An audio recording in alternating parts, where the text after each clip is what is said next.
You're listening to Zodiac Speaking, brought to you by AbJack Entertainment. Be sure to check out some of the other great true crime podcasts from this network, including The Murder in My Family, Missing Persons, DNA ID, Beyond Bizarre True Crime, Scene of the Crime, and Campus Killings. All of these podcasts are available for you to binge on right now, wherever you listen to podcasts. Subscribe where you're listening to this podcast so you don't miss an episode.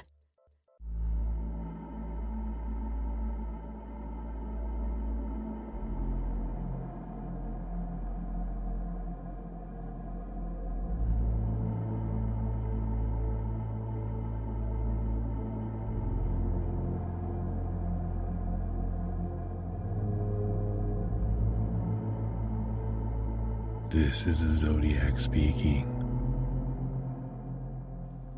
All right, so welcome back to another episode of Zodiac Speaking. This is Mike Morford, one of the hosts, here with my co-host Richard, and we also have a special guest on, Drew Gray. You know him as Drewzer from the Zodiac forums.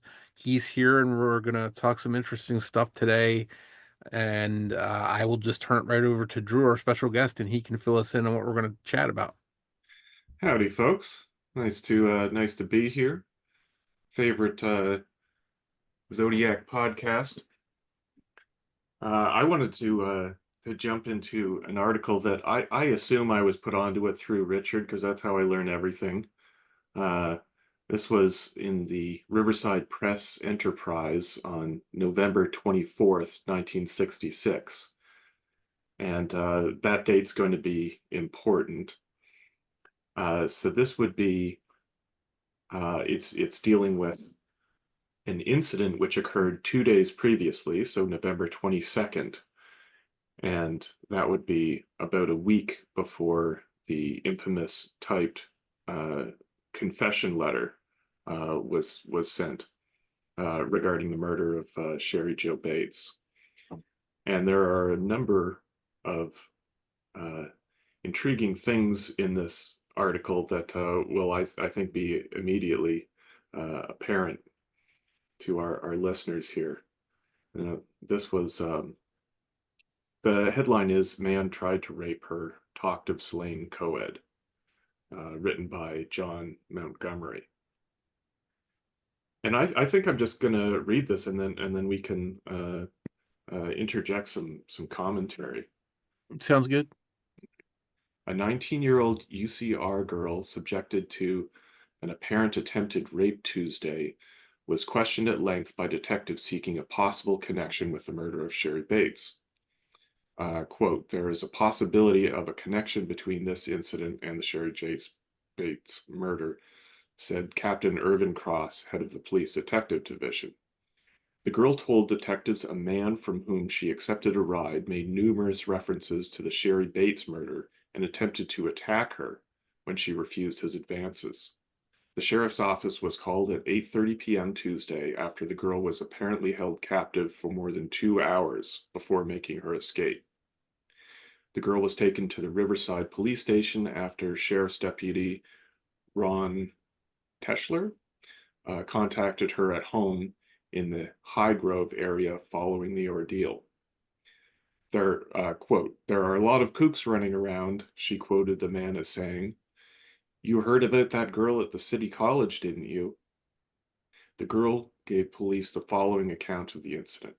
She left her apartment in the UC Riverside area to meet her boyfriend at a nearby pizza parlor. The man offered her a ride as she was walking west on Linden. When she refused, he said, "Well, after all, I'm not Jack the Ripper."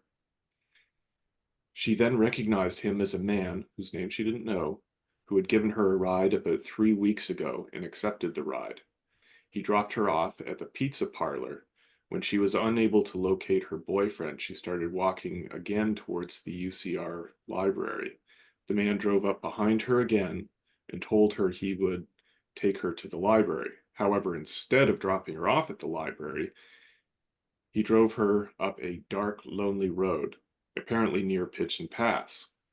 She became frightened, jumped out of the car, and ran down the road until she fell to the ground. "I'm not going to kill you," she quoted him as saying, as he picked up a stick of wood. "If I wanted to kill you, I could just hit you in the head with this piece of wood." When he agreed to take her home, she got back in the car, but he immediately grabbed her around the neck. "Now, if I wanted to kill you, I could just snap your neck," she said he told her. "Shall I kill you now, or are you going to take off your clothes?" When he grabbed her sweatshirt, she managed to wriggle free of the garment and again bolted from the car.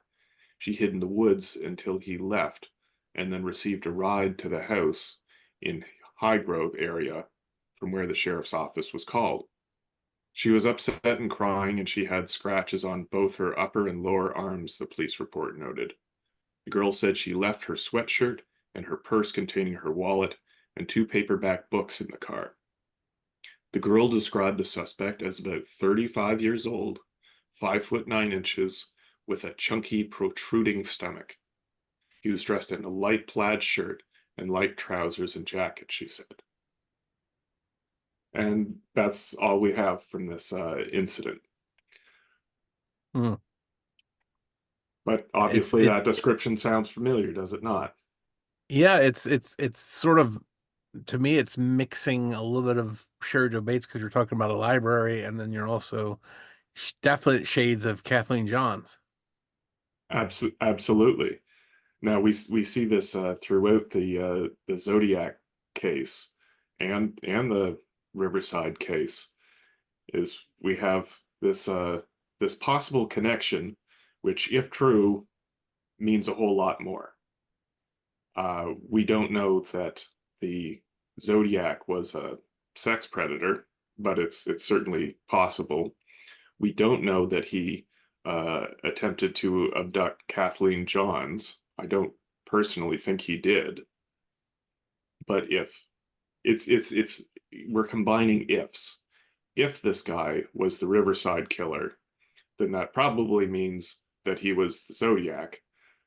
And if both of those things are true, then he probably, well, it certainly makes the Kathleen Johns incident a lot more compelling. Yeah, go ahead, Richard. I was going to say to Drew, do you think it's fair to say that the confession letter author was mimicking that article? There are, well, let's go over the consistencies and see what we think. Okay. Well, I spoke to Mike earlier about it, but yeah. Just in quick summary, the newspaper article stated that the man grabbed her around the neck, and the confession letter said, "I grabbed her around the neck." The newspaper article said, "I would just hit you in the head with this piece of wood," and the confession letter said she let out a scream once and I kicked it in the head. Then we have the Jack the Ripper, and I will deposit her body parts for the whole city to see. And then the assailant in the newspaper article offered to take her home, and the confession letter said he would give her a lift home.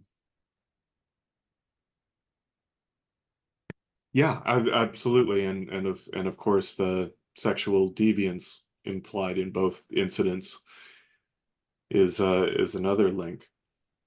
Some of those are generic, and some of them not so much. The Jack the Ripper comment is certainly interesting, considering the confession letter a week later would speak of sending her what was female parts, I believe, was the deposit the female parts for the whole city to see. Mm-hmm. I'll cut off her female parts. Yeah, it's hard not to read that as a Jack the Ripper citation. Mentions the word "shall," and it's in the confession letter as well. Exactly. There's so many little things, and you know, a 2-hour abduction. Yeah, and really seems to foreshadow the Kathleen Johns story. And what you've got to remember, Mike, also, like I said, the article that was released on April the 30th, 1967, said there would be more. It referenced in the article, and he said Bates had to die. There will be more. So not only do we have mimicry in the confession letter, but we have it also in the 3 Bates letters, both times from the Press Enterprise newspaper, which we know that the killer sent his letters to the Press Enterprise on 2 occasions. Yeah, so both sets of mailings related to the Cheri Jo Bates murder seem to mimic, or at the very least reference, articles from days earlier.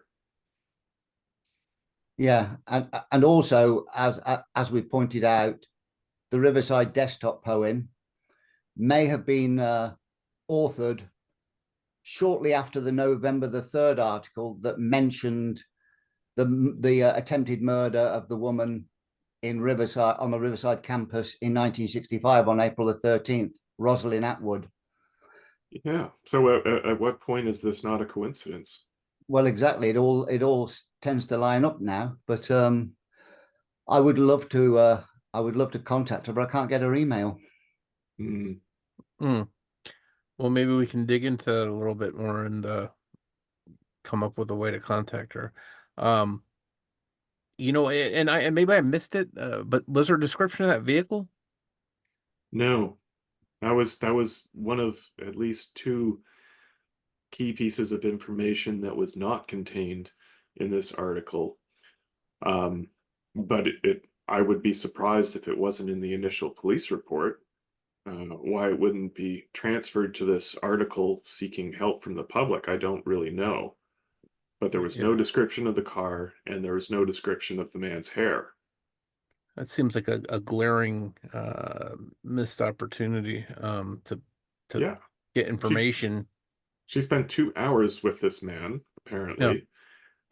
Certainly she knows what color his hair was, whether it was long hair or short.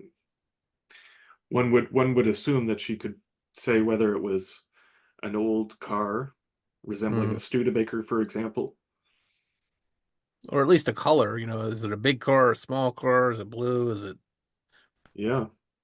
Kind of detail would help to some degree. You think there's a possibility then she gave a good description of the car and they were keeping it under wraps so the person didn't get rid of it?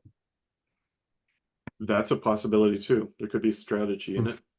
But this is the same police force that thought the confession letter writer knew only information that wasn't released, yet they released that very information in Cheri's case. You know what I mean? So I don't know how much thinking they went into, what they did and didn't share with the press. Yeah, well, I think we've always found that curious, that they thought that the description in the confession letter of how the car was disabled was proof that he was the killer. And the only thing that but obviously it came out immediately in the press in numerous articles. The only thing I can make of that is that although the true nature of how the car was disabled, that being pulling the distributor wire, they also released false information, intentionally or not, that the entire guts of the thing were ripped out, which didn't happen. And the confession letter author did not say that he ripped out the whole engine or whatever they had said. He said middle wire, right? Yeah, which was correct. And he did not parrot back the incorrect information that was also in the press. So that may have been part of it. They also discussed the phone call. But again, it was also immediately released that there were several crank phone calls. I think that they used the word crank phone calls that happened in the immediate aftermath of the investigation. So what call are they talking about? That's interesting.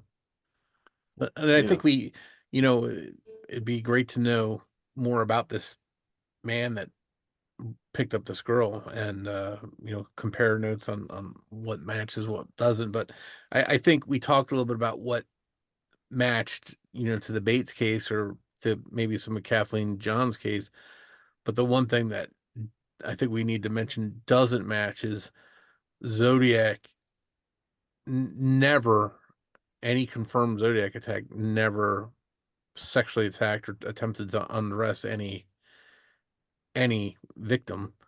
So that's a little bit different here. His intent seems to be, are you going to get undressed? That's definitely, maybe Zodiac might have gone down that avenue, but in the confirmed attacks, he didn't.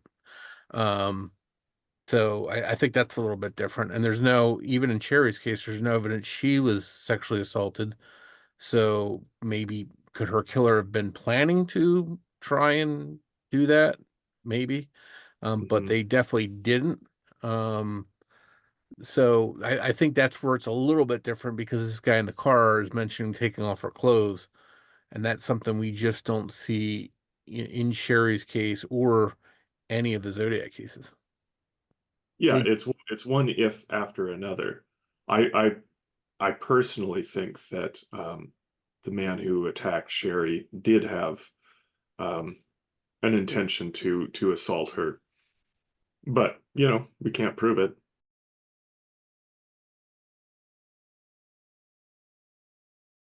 Did you watch the Nancy Drew YouTube channel, Mike? I not recently. I've watched it before. I haven't watched it recently. What did they have on? Well, there was an interesting little connection, wasn't there, Drew? Yeah, yeah, you certainly identified a creepy individual. In brief, there's a guy called Flake Crawford Castro. He and his family actually lived at 4195 via San Jose, the house that Cheri Jo Bates eventually moved into with her father. He graduated from Ramona High in 65. She graduated in 66. She was a cheerleader. He was a varsity football player in the same years. She went to St. Catherine's Church on the morning of a murder. He got married 8 days earlier in St. Catherine's Church, and then they were reported as living in Claremont in San Diego. And down there in December 67 and January 68, he was arrested on attempted two rapes of two college. Well, the two women lived near the college, the University of California, San Diego.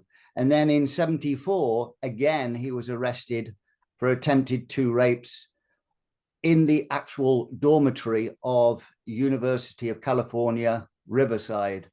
So this guy not only had all the connections to Cheri Jo Bates, he's got 4 attempted rapes. Although he wasn't convicted of any of them, he is classified today as a sex offender. So a little bit about that guy. I don't know where Nancy Drew found that information, but I wrote about him years ago on my old forum. It's been so long since I'd have to go back and look on the forum and see what's there. I'm talking the original Zodiac forum motion forum. I think is where I originally wrote about him. I found out that he had formerly lived in Cheri's house. So he was an interesting guy to say the least. Anytime you have somebody that's living in Cheri's Cheri's house, and he used to live there, went to the same high school, they certainly could know each other. And then I think the term that I saw listed as his name was mentally disordered sex offender. Something along those lines, criminally, I think it said mentally disordered sex offender. And when I saw that, I was like, okay, here's a sex offender that was living in Cheri's house before her, went to the same school. This should be, and I think at the time I turned this into Riverside just as a tip, and never really heard anything back from them at all. And who cares? They already had Cheri's case solved. They already know who did that, so I don't know that even that they would want to look any further. But it's interesting that somebody's talking about the same guy years later. He's definitely worth talking about and considering, and Well, in her case. I did up a little bit more digging yesterday and found that he lived at Claremont. He lived near Claremont in San Diego. He lived at 12021 Pomerado Road. That is only 1.5 miles from the murder site of Nikki Benedict, who was stabbed. Mm-hmm. Who's been mentioned by some people as possibly being possibly, but it's another stabbing with a short-bladed instrument. Now, I've never connected the two, really. It's a bit of a stretch, but I found it odd with his connections to Cheri Jo Bates that he would live only 1.5 miles from somebody who was connected to Zodiac in the past. Absolutely. Yeah. This is a man who rapes teenagers. Yeah, he should certainly have been checked out, and who knows, maybe he was, somewhere along the way. But in my mind, in Sherry's case in particular, if it wasn't their suspect who they thought all along was the killer, I don't think they paid that much attention to him. Which is the wrong approach, isn't it? Oh, absolutely. Yeah, it'd be interesting to know whether he was investigated. Obviously, they haven't released all their information yet, and probably never will. And he recently died, by the way, Casto. Did he? He did, and I forget who I was. Somebody reached out to me maybe a month or two ago and asked me about him. I think it was Ross. I think Ross reached out to me, as a matter of fact. That's who it was. Okay. And he was asking me about him. He didn't say why he was asking about him. And I think I looked name and ages, and then I found out that he died recently. So, so he is dead. There's not any reason to avoid talking about his name now. No, and certainly any sexual predator in the area of Riverside or familiar with Cheri Jo Bates or that campus is certainly a suspect that you can't rule out. Sure. Yeah, for once, the Nancy Drew channel identified someone who was actually convicted of something. The tendency over there, which really sickens me, is that someone with just the initials RH will be outed and put into a 10-minute video suggesting they're a serial killer. But yeah, this guy certainly deserves a look. I think when he did the follow-up video about the father of Flake Castro Sr., he lost me a little bit on that, trying to connect him to the Zodiac case. But the initial video was really good. Yeah, it's compelling information for sure. I'm interested where he found that from. I'm wondering if he's going back to my old. I'm trying to log into my old site. It's been so long since I logged in, and it's still actually up. This is zodiackillersite.formotion.com. I haven't looked on the site in ages. I don't remember what my login is. It's been that long. But I think this is where I originally posted about it, and maybe he's got an old account and can get in here. Well, what he's really good at, and I'll give him credit for, is searching through records and finding people and where they lived and the locations that I can't access from the UK. But he seems to find a lot of stuff like that. A bit like Shake delves back into the past and finds all this historical information that is beyond me. Yeah, absolutely.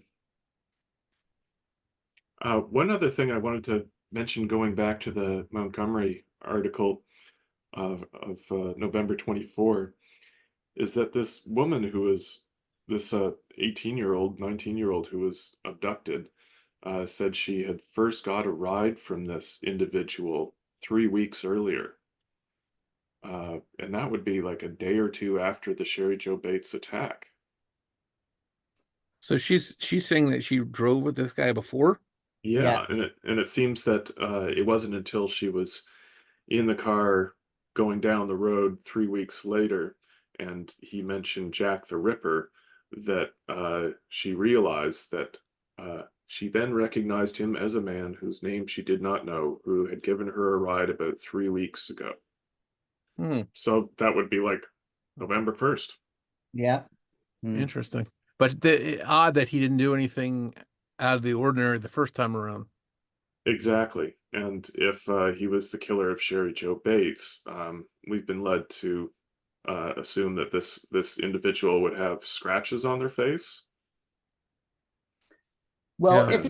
if he was young, he may have started just after the Cheri Jo Bates murder and was mimicking what he read in the newspapers. Who knows? But it does seem a little bit odd. I mean, you thought that maybe she was making this up, didn't you? Oh, I don't know about that. I mean, she may have been mistaken. It's obviously very generalized to say, about 3 weeks ago. So maybe, but What do we know of Pigeon Pass? that it's nowhere near the pizza parlor he was driving her to. No, it's quite a way away, isn't it? Yeah, yeah. I mean that has to be that drive from the intended location to Pigeon Pass has got to account for the 2 hours that she was held. And The we assume that if the intention of the person who attacked Cheri Jo Bates was initially to take her into his car and take her to a secondary location, it would have been interesting to find out where that would have been. Yeah, I've never given much credence, despite the missing time in the Cheri Jo Bates murder. I've never given much credence to the idea that she was taken to another location and then for some reason returned to the library. No, But that could have been his original intention, to take her yeah, somewhere else for nefarious reasons. She fought back and it ended there in the alleyway. So we don't know his initial intentions. Maybe that's what they were, to take her to a secondary location, but things went awry because she fought back. yeah. Mm. The only part of this young lady's story that seems a little strange is that she escaped from the car when she was afraid of him, and then he seemed to talk her back into the car. Like at first she's running from the car. This guy is a threat. I am running away. And then after I guess he promised, no, I will take you where I initially told you I would take you. And then she gets back in the car. So I don't know if there's something that's being left out of the story. Hmm. Um, It's terrible when there's you're not getting the whole complete story. yeah. It always bugs me. Um, and can you stay again? What was the date and name of the paper that this article ran in? The Riverside Press Enterprise on November 24th, 1966, by John Montgomery. Yeah, and I wonder if there's any other articles around the time of the attack that somehow haven't made it to our attention that are out there. Maybe there are articles that have more information about it. I wonder if it'd be worth checking with the Riverside Library and getting copies of the different Riverside papers from around that time. Sure, sure. It sounds Yeah, like an introduction. Like it doesn't sound like a follow-up article that we're reading here, but Hmm. it's possible. Yeah. like I said, the only one we do know of is the November the 3rd article linking Cheri Jo Bates to Rosalind Atwood. But we know that Roland Taft was in jail at the time, but they did compare the two crimes because they both happened on the campus. And don't forget, I mean, what I found curious as well a week or so ago was the knife used was 4.5 inches in the attempted murder of Rosalind Atwood, and the knife found 50 feet from where Cheri's body was found on the day after the library reconstruction was also a buried knife of 4.5 inches. Now, I'm not implying it was the same knife, of course, because that was probably still in custody somewhere, but it's possible the person was playing a prank. Yeah, and Benedict was killed with a small blade as well. Yeah, a small bladed knife. I can't remember the dimensions, But I know the Rosslyn Atwood one the year before and was exactly 4.5 inches, just like the knife buried close to where Cheri's body was found 2 weeks earlier. And I'm assuming that was buried recently because that gardener must have gone over that, and to rake it up, it couldn't have been buried that deep, which gives you the impression the person who buried it wanted it to be found. I doubt it was just dropped there and buried itself. And the timing is uncanny as well.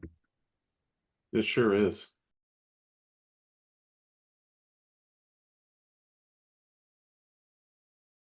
There's so many like cases that are loosely connected to Zodiac. Either, what's the reason that Nikki Benedict was even brought up as a potential Zodiac victim? Is it because The date. and I think somebody said too that um Jim Phillips lived down there in that area at that time, or something along those lines. Um, Basically, it came out the day after the letters threatening there will be more. yeah. Um, so and the problem is Zodiac, or we don't know Zodiac, but in the Zodiac conversation, almost anybody that got killed in California um can loosely be connected to Zodiac in some capacity, it seems like. Yeah, Yeah. the only thing that really interests me about the Cheri Jo Bates murder and the letters and the communications to be connected to Zodiac is the fact of the mimicry of all the newspaper articles, which we know the Zodiac killer had a fascination with. Most of the times when we look at the Zodiac letters, we only have to go back a week or so at most to find out where he's quoted the newspaper articles. So from the aspect of these letters and communications mimicking recent press enterprise articles is a thing that makes me wonder. I know this isn't unusual for killers to do, but it's something that Zodiac did. He focused in on one newspaper generally and mimicked what he read from a few days earlier. Mm-hmm. Well, the frustrating thing about the Riverside case is, and I'm not saying that the Bates letters were a hoax, as the Riverside police suggest without evidence, but it seems clear that there was a lot of nefarious hoaxer type material people in the area. Like there was a bunch of calls that were presumably from hoaxers, really insensitively in the days following Cheri's murder, and then obviously a bunch of BB, I guess we'll call them their prime suspect, people who knew him, did everything they could to throw him under the bus, and yet it seems forensics have all but dispelled that notion. Mm-hmm. Yeah, And then we have all these murder confessions that seem to be mimicking articles from the paper. Yeah, that's what interests me, the communications and its parallel with the newspapers. Yeah, at the end of the day, all of the lengths that the typed confession letter authors went to disguise their handwriting, the typewriter used. They may have gotten a print or two off it, but they can't be certain they were from the writer. That suggests to me that it actually was from the killer. This was a lot of effort, a lot of correct information. It aligns with the autopsy. It doesn't align with the scream that was heard hours later. Mm-hmm. But I've been flip-flopping about this for 10 years, and I'll probably continue to do so. But at the moment, I think that the confession letter was from the killer. Yeah, I mean, the to me, the Riverside piece has always been, it's either a major clue to who Zodiac was, or it's the biggest red herring in the universe. Yeah. There's no real in between. It's either a smoking gun and should help us identify Zodiac, or it's totally not related to Zodiac at all, and it's got everybody chasing their tails for the last 60 years. Yeah, I think. Sorry, carry on. Well, I was just going to go through the basics of what we have from the Riverside case. We have a partial footprint, a heel print, I believe, that was measured between they could say it was between size 8 and 10, and Zodiac left a footprint of 10 and a half. No one in the right mind would write it off for that inconsistency. But they also had a bunch of greasy fingerprints in the Riverside case, and we know that they were compared to what they had in the Zodiac case. Unfortunately, with the Zodiac case, we don't know that any of the prints recovered were actually from the killer. It's kind of insane to believe that Zodiac wasn't wearing gloves, but Zodiac may have been insane, so it's hard to say. I don't know. Yeah, those greasy fingerprints. I wonder if they're in a database someplace, and if they're not, if they're checked every so often to see if they've ever come up with anything else. Because if they check them decades ago, that doesn't mean that later on they won't show up, in a database someplace. So I hope they're looking at them. But then again, I go back to, if it didn't match their favorite suspect in Cheri's case, I don't think they really cared. Oh, it doesn't match him, then it can't be related to her murder. Let's move on. Right. I think they strongly believe they were from the killer, but they have not written off the possibility that there was more than one assailant, which I think kept BB in the mix. Yeah, and in their mind, for him to be involved, like they think he is, there has to be somebody else, because his DNA doesn't match the DNA that's most likely from the killer. So they have to say, well, he had a partner. And then, that reminds me of the whole story of the one guy that supposedly said they went back there searching with flashlights or something like that. And that guy was, sort of backtracking on his account of what happened and retracting that statement, and just a real mess. It's not very believable going back and searching for the watch. That was only 10 feet from the body. I can't believe they would not have found that with a flashlight. Yeah, and that would be around the same time that he allegedly confessed sobbing in public to having killed her. Mm-hmm. I think all of those anonymous to us, all of those testimonies has got to be incorrect. And once upon a time, I was like you, Mike. I didn't believe there was anything in those confession letters that told us that he was the killer. But I think when you look at the autopsy reports, there are many things in the autopsy report that supports what the confession letter author is saying. Mm-hmm. Yeah, and I'd love to, I interviewed Phil Sins, the guy that contacted Paul Avery. And, his story was amazing. The fact that he recognized that those letters sounded a whole lot like Zodiac. Uh, Also, I'd love to talk to BB, to hear what he has to say and hear his side of the story, if he'd ever talk. Yeah. The most curious thing about that Phil Sins thing, I find, is that immediately after the Halloween card, there was the newspaper articles on November the 16th that came out linking Riverside to the Zodiac killer and mentioning the Z style symbol.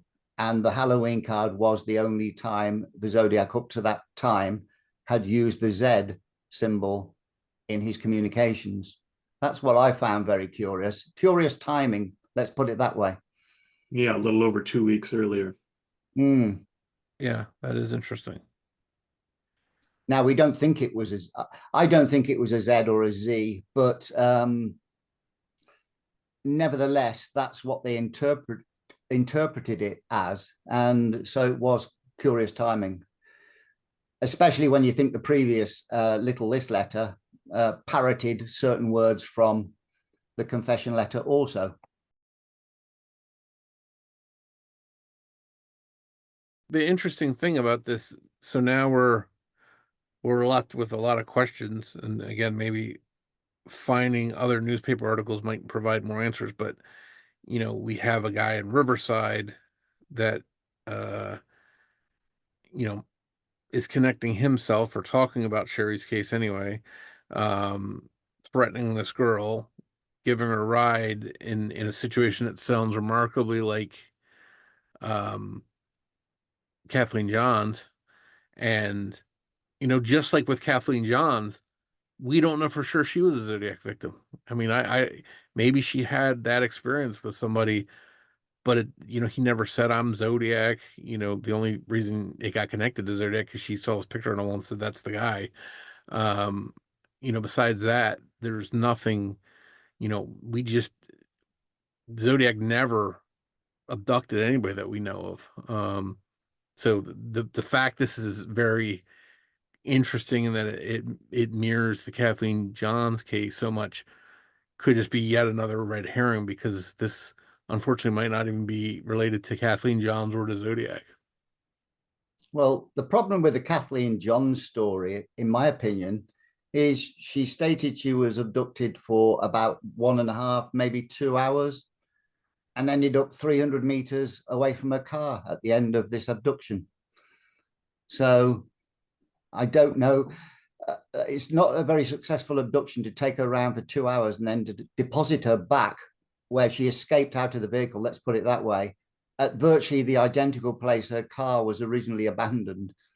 Well, Exactly. and that was one of the odd things about the case, because if her account's correct, the killer went back, put that wheel back on the car, and moved it a little ways to where it was set on fire. But it wasn't. So Yeah, and Zodiac, of course, parroted back what we believe he had just read in the newspaper. I took a woman and her baby for a couple of hours.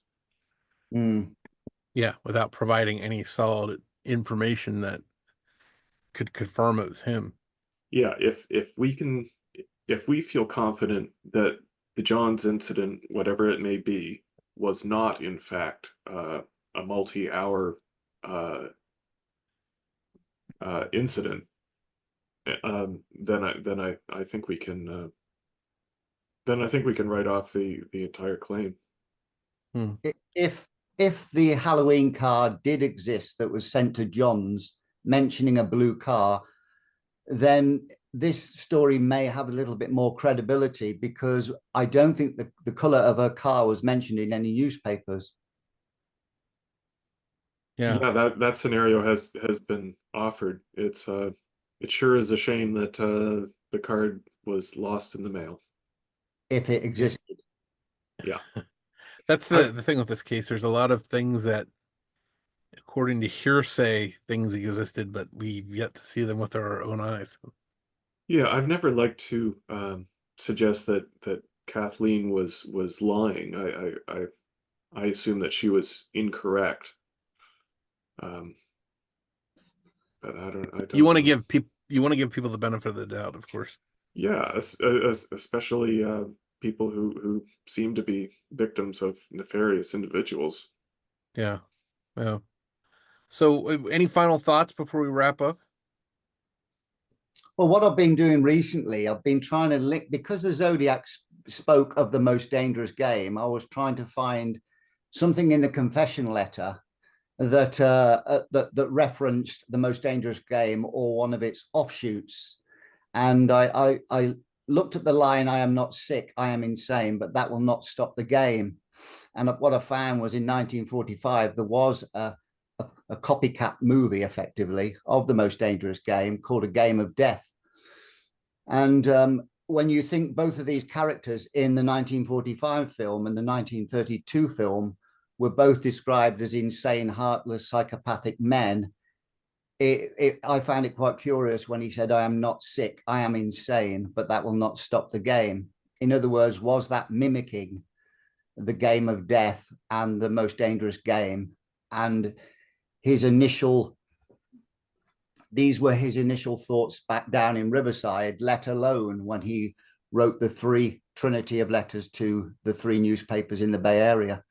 And so I'm trying to link the two Riverside and the Bay Area together through the language.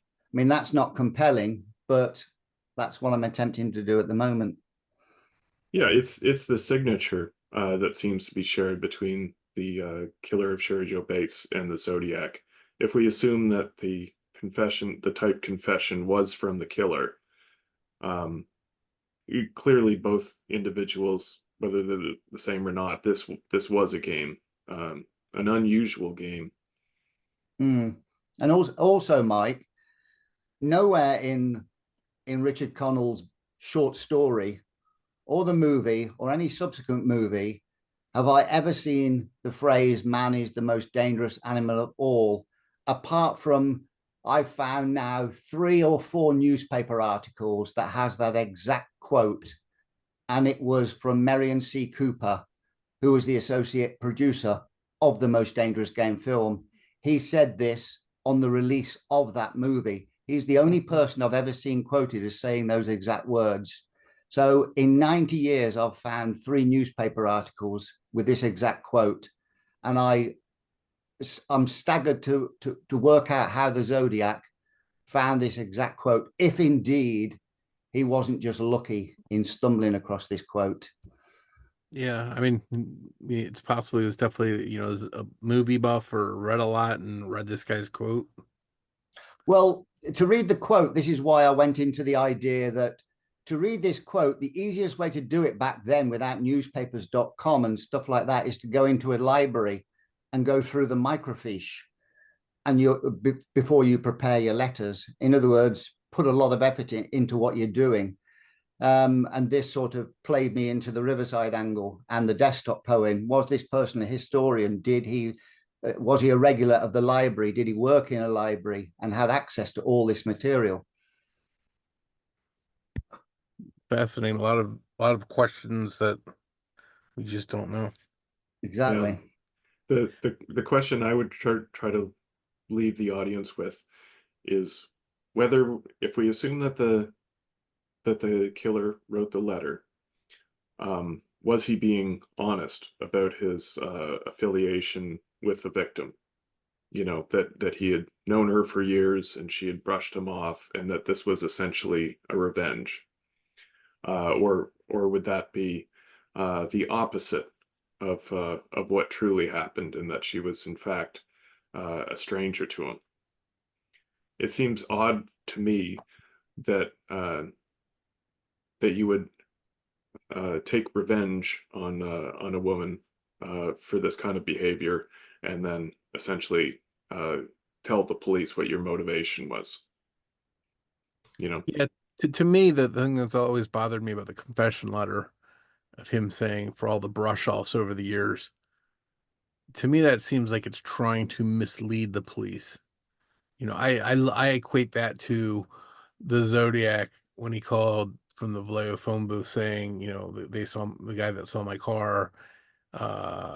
He was a black guy and my car was brown. I feel like that was an obvious attempt to misdirect the police and get them looking in the wrong direction. So in this confession letter where, the writer's writing for all the brush offs over the years, I mean, if that's true, that would make police look at people in her circle.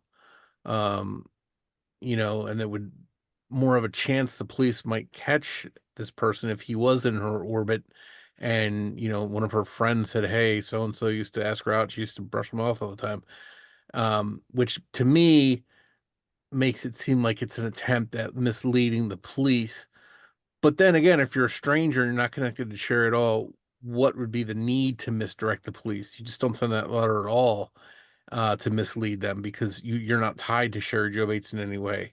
So I always found that weird, that letter sort of which side of the fence do you fall on as far as it being really from somebody that she know or a total stranger. You can Yeah, take you can take it both ways. It could be a double bluff. He expected the police to disbelieve it when it was in fact the truth. yeah, and around we go. Yeah, and we're still talking about it 60 years later. Yeah, I mean the confession seems like a mixture between a suggestion that he was a student who had known her for years. He said, he followed her into the library, and then it devolves into clearly a serial killer type of message. I'm stalking your girls now. There will be more. Mm-hmm. And yeah, Very and strange. then days later, it seems days later, they find a very creepy poem inside the school. We may never know, guys. We may never know. Yeah, Riverside is just that frustrating piece of the Zodiac case that's either holds some smoking gun clue someplace that we just haven't found, or it's not related to the Zodiac case at all. It's just Yeah, we've all been chasing down the wrong road. absolutely. I think if Zodiac is connected to Riverside in any way, either the murder or the letters or communications, I think we will find the answer eventually. Yeah, I'm not so sure. I think that would have come out by now, because I think a lot of people have been scoured, who was in the Vallejo, San Francisco Bay Area that had previously been in Riverside. And I think a lot of people have been looked at, and would have been, ruled out, hopefully. But, who knows? In this Yep. case, nothing would surprise me. Hmm. Well, new stuff is coming up all the while, so you never Yeah. know. Fingers crossed. Either way, whether Zodiac or not, I'd love to see Cheri's case solved. And then Absolutely. if you could, who that killer was, then maybe you could link him to some of these other things, like the girl that was, jumped out of the car. Could he have been the guy responsible for her, and might there be other victims? And the one thing that will help that is a release of the police reports. Absolutely. Well, it's been 60 years, so maybe in another 20 they'll be ready to release them. By then. Yeah. Well, anyhow, it was great having you on, Drew. Always great to talk to you. And just for listeners out there, if they want to check out what you're doing, or pick your brain a little bit, where can they find you, and where do you hang out? Yeah. Well, I've wanted to come onto this podcast and as soon as you guys started it. I guess you could find me on the Zodiac Killer Discord channel, or on Tom Voigt's Tappa Talk forum. And on Mondays at 4 p.m. Eastern time, I think they're doing it at 3 o'clock now. I do a YouTube panel discussion about the Zodiac Killer on a channel called Mysteries with Mr. Belgique. And I was recently a guest on there. It was nice You to bet. be on there, and it's good to have you on. I hope we can have you on again sometime too. Oh yeah, anytime, guys. All righty, that's I guess we'll wrap up, and we're gonna try and come back with some more discussion in another episode. So stay subscribed to the channel, and we'll see you back here soon with another Zodiac talk. Cheers then. Bye, See you everyone. later. Bye. Bye. Thanks for joining us for this episode of Zodiac Speaking. Please make sure you're subscribed to the show wherever you're listening now, so you don't miss a single episode. New episodes of Zodiac Speaking will air every other Saturday. If you want to follow or interact with us on social media, we'd love to hear from you. You can find Zodiac Speaking on Twitter with the handle @PodcastZodiac, or you can search Facebook for Zodiac Speaking Podcast. And don't forget, you can get plenty of Zodiac details 24/7 by visiting my site at zodiacciphers.com or by going to Mike's site at zodiackiller.net. If you'd like to help more people find Zodiac Speaking, please take a moment to rate the show and leave a review of it on your favorite podcast player or app. On behalf of Rich, this is Mike Morford, and I'd like to say thanks again for listening, and we'll see you on the next episode of Zodiac Speaking.